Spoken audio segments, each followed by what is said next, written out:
कुरु डायनेस्टी की कहानी एक लंबी और घुमावदार नदी की तरह है, जिसका सोर्स खुद क्रिएटर ब्रह्मा से निकला है। ब्रह्मा से अत्रि आए और अत्रि से मून गॉड चंद्र का जन्म हुआ।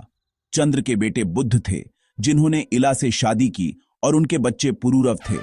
यह लाइनिएज पावरफुल किंग्स जैसे नहुष और उनके बेटे फेमस ययाति के माध्यम से आगे बढ़ी। ययाति की दो पत्नियां थीं, देवयानी और शर्मिष्ठा, और उनसे किंग्स की कई लाइन्स स्थापित हुईं। यह उनके सबसे छोटे बेटे पुरु के माध्यम से था कि सबसे सिग्निफिकेंट रॉयल लाइन जारी रही। पुरु को उनके पिता का किंगडम मिला क्योंकि उन्होंने बहुत रिस्पेक्ट और सेल्फलेसनेस दिखाया, एक क्वालिटी जो आने वाली जनरेशन्स तक उनके डिसेंडेंट्स में रिवियर्ड और टेस्टेड होती रहेगी। पुरु के डिसेंडेंट्स को पौरव के नाम से जाना जाता था। कई जनरेशन्स बीत गईं, हर एक ने इस ग्रैंड सागा में अपना चैप्टर जोड़ा। किंग्स आए और गए, वॉर्स लड़े और किंगडम्स बनाए। यह लाइन पुरु से जन्मेजय तक बही, फिर रूलर्स के एक सक्सेशन के माध्यम से तब तक चली जब तक यह दुष्यंत नाम के एक किंग तक नहीं पहुंची। किंग दुष्यंत ने फेमसली जंगल में सुंदर शकुंतला से मुलाकात की और शादी की। उनका बेटा भरत डेस्टिनी का बच्चा था, इतना माइटी और जस्ट कि पूरे लैंड को उनके सम्मान में भारतवर्ष के नाम से जाना जाने लगा। यह ग्रेट एम्परर भरत पूरी डायनेस्टी के नेमसेक बन गए और उनके डिसेंडेंट्स को भरत कहा जाएगा। उनके राइचस रूल की लेगेसी ने उन सभी के लिए एक हाई स्टैंडर्ड सेट किया जो उनके बाद आए। भरत की लीनिएज बढ़ती रही और कई और नोटेबल किंग्स पैदा हुए। कई जनरेशन्स के बाद थ्रोन किंग हस्ती के पास आया। उन्होंने एक ग्रेट सिटी की स्थापना की जिसका नाम उन्होंने हस्तिनापुर रखा, the city of the elephant.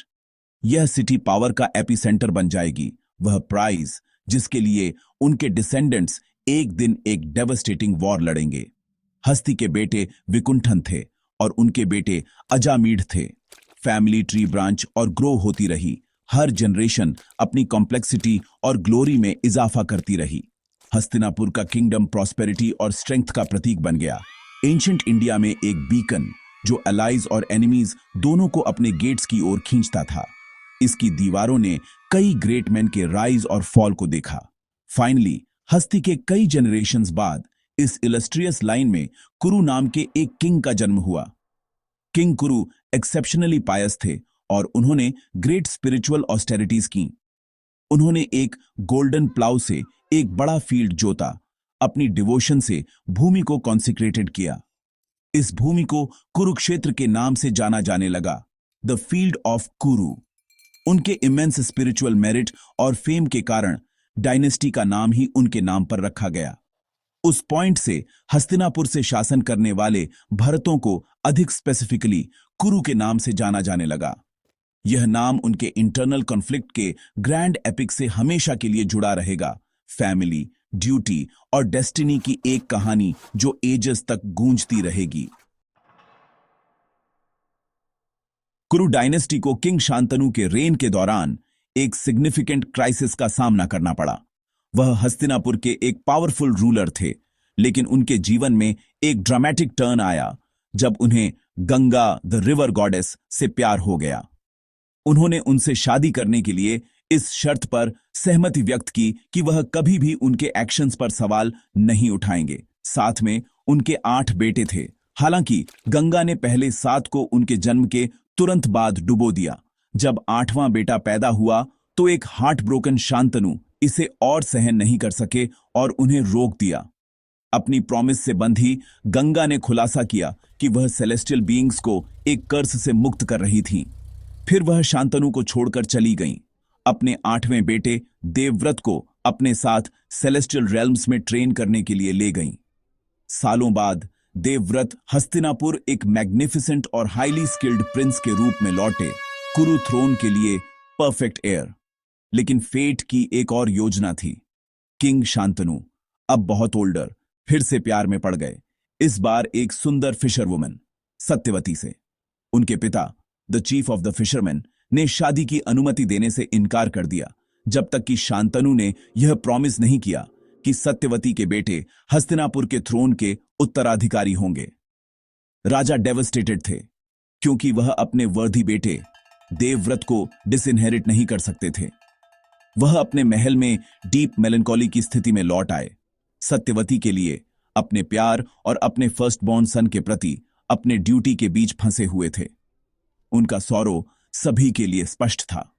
अपने पिता की प्रोफाउंड सैडनेस देखकर प्रिंस देवव्रत ने उनके ग्रीफ का कारण जानना चाहा। फिशरमैन की कंडीशन के बारे में जानने पर नोबल प्रिंस ने एक डिसीजन लिया जो हिस्ट्री का कोर्स हमेशा के लिए बदल देगा।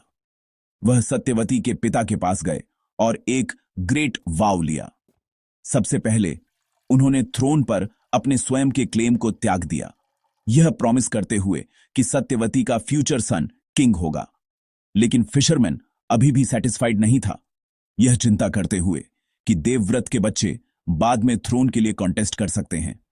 सभी डाउट को दूर करने के लिए देवव्रत ने एक दूसरा अधिक टेरिबल वाव लिया, आजीवन सेलिबेसी की प्रतिज्ञा। उस दिन से उन्हें भीष्म के नाम से जाना जाने लगा, ही ऑफ द टेरिबल वाव। भीष्म के सैक्रिफाइस के साथ शांतनु ने सत्यवती से शादी की। उनके 2 बेटे हुए, चित्रांगद और विचित्रवीर्य। जैसा कि प्रॉमिस किया गया था, शांतनु की मृत्यु के बाद चित्रांगद को किंग बनाया गया। हालांकि वह उसी नाम के एक गंधर्व के साथ एक बैटल में मारा गया।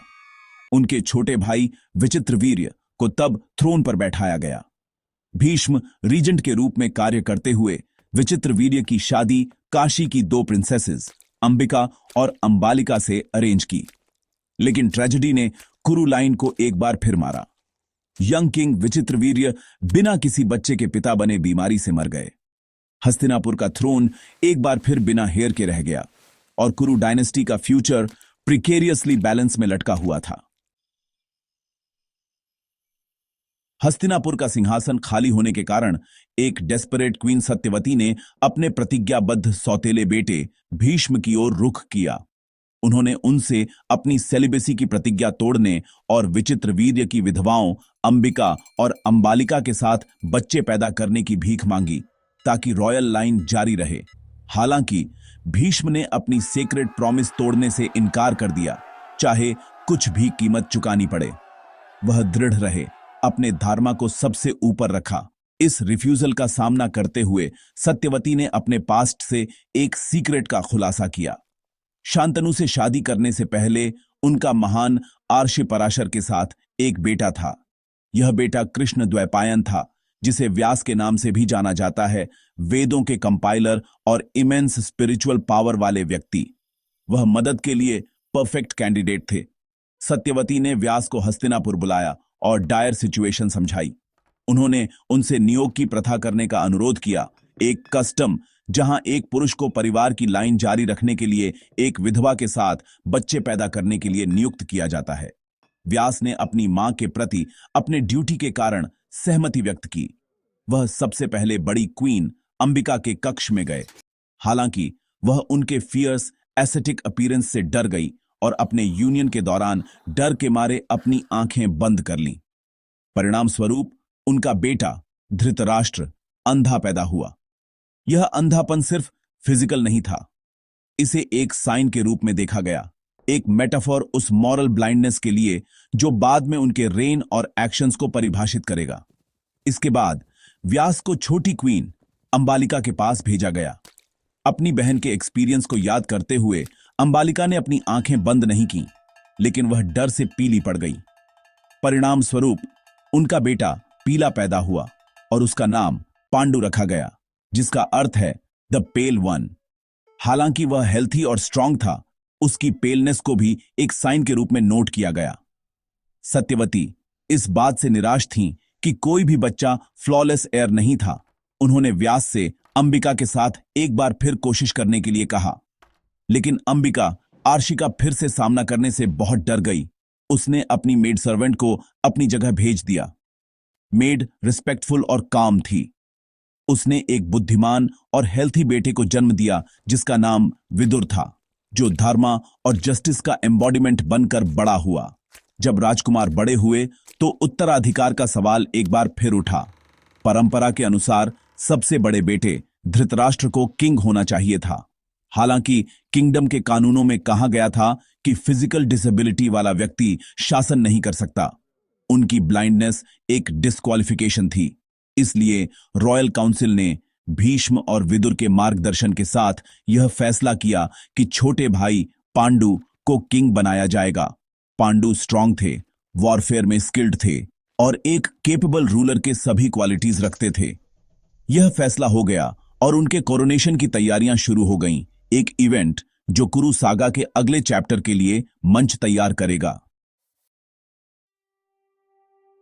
पांडु का कोरोनेशन हस्तिनापुर में एक ग्रैंड अफेयर था। उन्हें किंग बनाया गया और वह एक जस्ट और पावरफुल रूलर साबित हुए। उन्होंने कई मिलिट्री कैंपेन्स शुरू किए, कुरु किंगडम के इन्फ्लुएंस और वेल्थ को दूर दूर तक फैलाया। वह एक ग्रेट कॉन्करर थे और उनके रूल में किंगडम समृद्ध हुआ। जब पांडु शासन कर रहे थे, उनके बड़े भाई धृतराष्ट्र की शादी गांधार की राजकुमारी से हुई थी। उन्होंने अपने अंधे पति के प्रति सुप्रीम डिवोशन के एक एक्ट में जीवन भर खुद को ब्लाइंडफोल्ड करने का फैसला किया। उनके अंततः 100 बेटे होंगे, जिन्हें कौरव के नाम से जाना जाता है। दुर्योधन सबसे बड़ा था और एक बेटी। पांडु ने बारी बारी से 2 पत्नियों से शादी की, कुंती यादवों की राजकुमारी और माद्री मद्र की राजकुमारी। एक दिन जंगल में शिकार करते हुए किंग पांडु के जीवन में एक ट्रैजिक और इरिवर्सिबल टर्न आया। उन्होंने देखा कि उन्हें लगा कि 2 हिरण मेटिंग कर रहे हैं और उन्होंने अपने एरो से उन्हें गोली मार दी। उनके हॉरर के लिए उन्होंने पाया कि वे हिरण नहीं थे, बल्कि आर्शिकिंदम और उनकी पत्नी थे, जिन्होंने इंटीमेट होने के लिए हिरण का रूप धारण किया था। जैसे ही वह मर रहे थे, आर्शी ने पांडु को शाप दिया। उन्होंने घोषणा की कि यदि पांडु कभी भी अपनी किसी भी पत्नी के पास एमोरस इंटेंट से जाते हैं तो वह उसी जगह मर जाएंगे। हार्ट ब्रोकन और अपनी टेरिबल मिस्टेक के लिए रिमॉर्स से भरे पांडु शर्म सहन नहीं कर सके। उन्होंने अपना किंगडम त्यागने और जंगल में एक एसेटिक के रूप में रहने का फैसला किया। अपनी 2 लॉयल पत्नियों कुंती और माद्री के साथ पांडु हिमालय में चले गए। उन्होंने किंगडम की रीजेंसी अपने अंधे भाई धृतराष्ट्र को सौंप दी, जो उनकी अनुपस्थिति में शासन करेंगे। जंगल में पांडु ने कर्स के कारण बच्चे पैदा करने में अपनी असमर्थता पर दुख व्यक्त किया। तभी कुंती ने एक सीक्रेट बून का खुलासा किया, जो उन्हें एक युवा महिला के रूप में आर्षि दुर्वासा से मिला था। यह बून उन्हें किसी भी गॉड को इन्वोक करने और उनके साथ एक बच्चा पैदा करने की अनुमति देता था। पांडु के आशीर्वाद से उन्होंने बून का इस्तेमाल किया। उन्होंने धर्म द गॉड ऑफ जस्टिस को युधिष्ठिर के पिता बनने के लिए बुलाया, वायु द गॉड ऑफ विंड को भीम के पिता बनने के लिए और Indra the king of gods को अर्जुन के पिता बनने के लिए बुलाया। कुंती के बेटों को देखकर माद्री ने भी बच्चों की इच्छा की। कुंती ने उदारतापूर्वक उनके साथ मंत्रा साझा किया।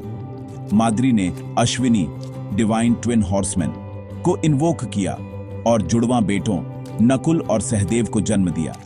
ये 5 बेटे युधिष्ठिर, भीम, अर्जुन, नकुल और सहदेव सामूहिक रूप से पांडव के नाम से जाने जाते थे। सालों तक वे जंगल में शांति से रहे, लेकिन एक सुंदर वसंत के दिन पांडु अपना कर्स भूल गए। अपनी छोटी पत्नी माद्री के लिए डिजायर से अभिभूत होकर उन्होंने उसे गले लगा लिया। आर्षि का कर्स तुरंत प्रभावी हो गया और किंग पांडु मर गए। इस इवेंट ने कुंती और 5 पांडव राजकुमारों के हस्तिनापुर लौटने का मंच तैयार किया, जहां उनके चचेरे भाई कौरव जेलसी और हॉस्टिलिटी के साथ उनका इंतजार कर रहे थे।